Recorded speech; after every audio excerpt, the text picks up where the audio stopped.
So for those of you who might be interested in buying a property in Sweden, I thought I should explain the process and how different it is from the UK and perhaps other countries as well.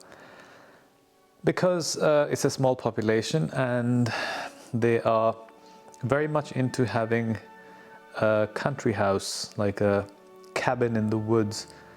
So everyone seems to want a little house somewhere else off the grid. It's kind of a tradition. It's like everyone seems to have a boat here. I say everyone, stereotyping, but most people want to have a little country house. So it's really hard to find anything decent. You mostly find properties that are being vacated by elderly people who've lived there for a long time, and now they are going into care homes or moving on. So let me quickly talk about how it works in the UK. In the UK, we have lots of properties advertised, and then you go online, choose the ones you're interested in, and then you call the estate agent and book an appointment and go and look at them. They have a price that the seller wants. You make an offer and say, this is what I am willing to pay, and you negotiate. Sometimes there's someone else who will outbid you in terms of pay whatever the seller is asking for. Sometimes, very rarely, you'll have another buyer who's interested in buying what you're buying, and then the estate agent will say, well, the other person's bid higher than you and you need to make a better offer, basically. That's roughly how it works. It's not complicated, and there are plenty of properties to choose from. So I was here for the whole month of November last year, and I drove around, I don't know, several thousand kilometers around that region where I was looking at properties. I started looking closer to Stockholm first, but the property prices were very high, and it's not very country-like. It didn't feel like you were living in the countryside. It was still more busy than I wanted it to be. So I had to move further towards the west coast and find something close to Gothenburg, that region. It's called Västra Götaland, which is West Götaland region. And it was hard because I had to drive every morning. I'd wake up early and drive for a few hundred kilometers, look at one property, go to the next one. The process is the same. I looked at properties online, called the estate agents, had a chat with them, explained to them that I want to buy a property. The first thing they would ask me, do you have a Swedish ID card? Because without it, it's very difficult for foreigners to buy a property here, because you need a Swedish bank account and the money has to be transferred by the bank to the seller. It's not like the UK where you can just transfer the money directly yourself. No, the bank is in control. It's not the estate agent, it's not your lawyer. There is no lawyer actually here. It is the bank that controls everything. And it's very weird because they act like it's their money, not yours, which pisses me off. Anyhow, so I looked at some properties and did some viewings, and then how it works here is that you make an offer. So let's say they're asking for 1 million crowns, the Swedish currency, just as an example. Then you say, I want to pay 900,000, and you make that offer. It goes onto the system, which is publicly visible to everyone else who's interested in that property, and then everyone starts making various bids. They also tend to have this open period, so they'll have one day where they'll say you have 2 hours to come and view the house, and they'll ask everyone who's interested to come in that specific window. One house I went to see was a very beautiful house. I think there were at least 15 families or couples there looking at that property at the same time. I felt really overwhelmed and felt like, oh, there are all these people that want this same property.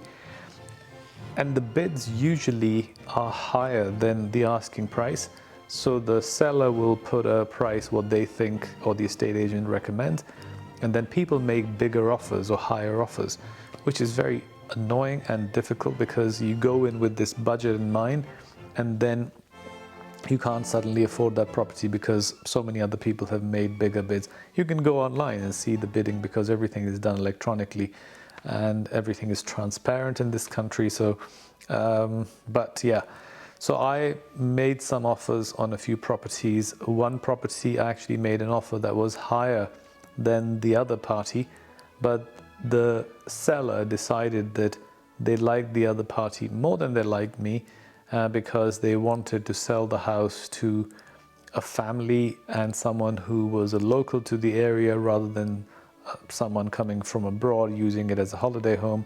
So I think I offered 50 or 60,000 more than the other person because we were going on this bidding war, doing 5,000, 10,000 higher, and I was like, I'm fed up, I'm just gonna make a bigger offer. If they beat my offer, then fine, they can have it. So I increased my offer by 50,000 and the seller sold it to the other party. So initially I thought, oh, because I'm foreign, maybe it's a racist thing or blah, blah, blah. But then I spoke to my friends who are Swedish and they said, no, this is very normal practice.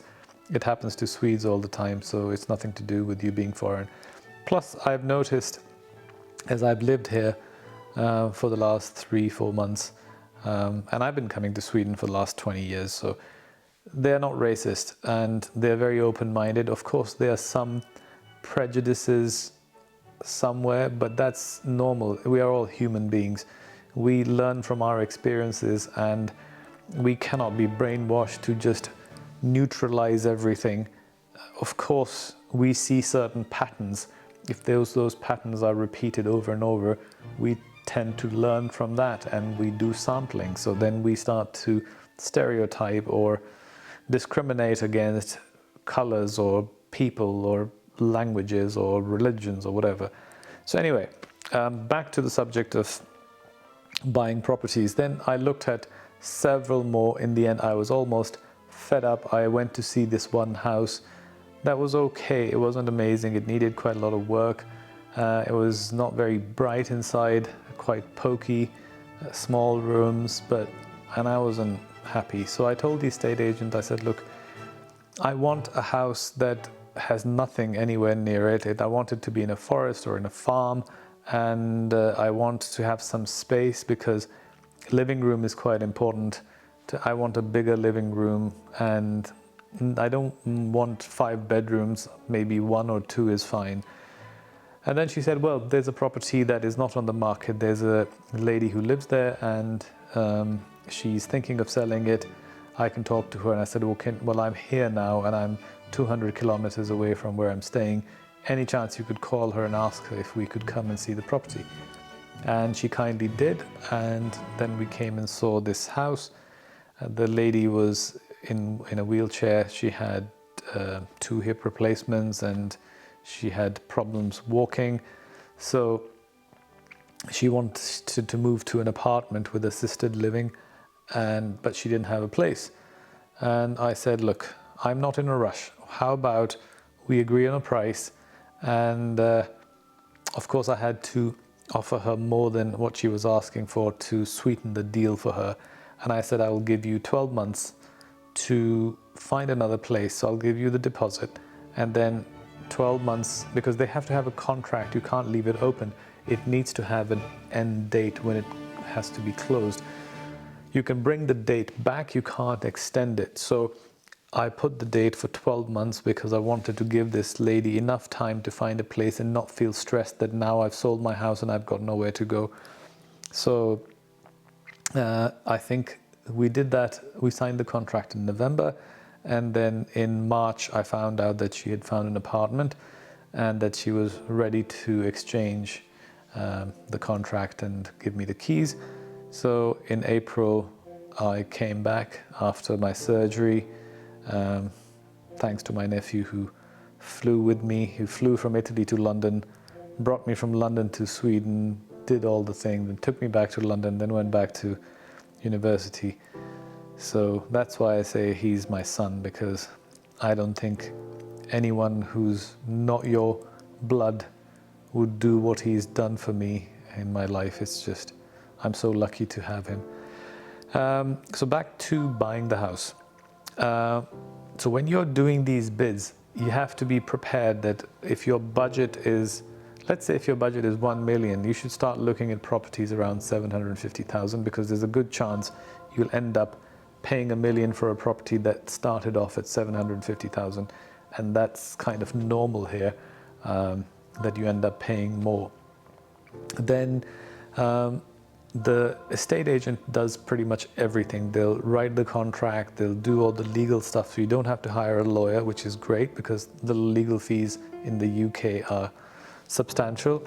And then you have to pay the bank, which is a rip-off. The bank charged me £500 just to make the transfer from my account to the seller's account. And it's like, you cannot do the transfer yourself, even though everything is electronic. The bank has to do it. And then they rang me, it's like, okay, so tell us, where did the money come from? And what are you buying? And what's the price? And I was like, this is like invasion of my privacy. You're asking me things that are none of your business. The money came through electronic transfer from a British bank. So you can follow the money trail and you can ask the bank. They have done all the due diligence. You know it's not black money that's coming from somewhere, because it's coming from a legitimate tier 1 British bank. But it was quite annoying. Anyway, I thought, I'm a foreigner, might as well just do what they're asking me to do instead of making your life more difficult. Ended up getting the keys and things, so then you have to pay 0.75% of the value of the property in tax every year to the tax office. So that's an annual tax you have to pay. And you have to, I think in the transaction, you have to pay the government 1.75% of the value of the deal as stamp duty, or whatever different countries call it.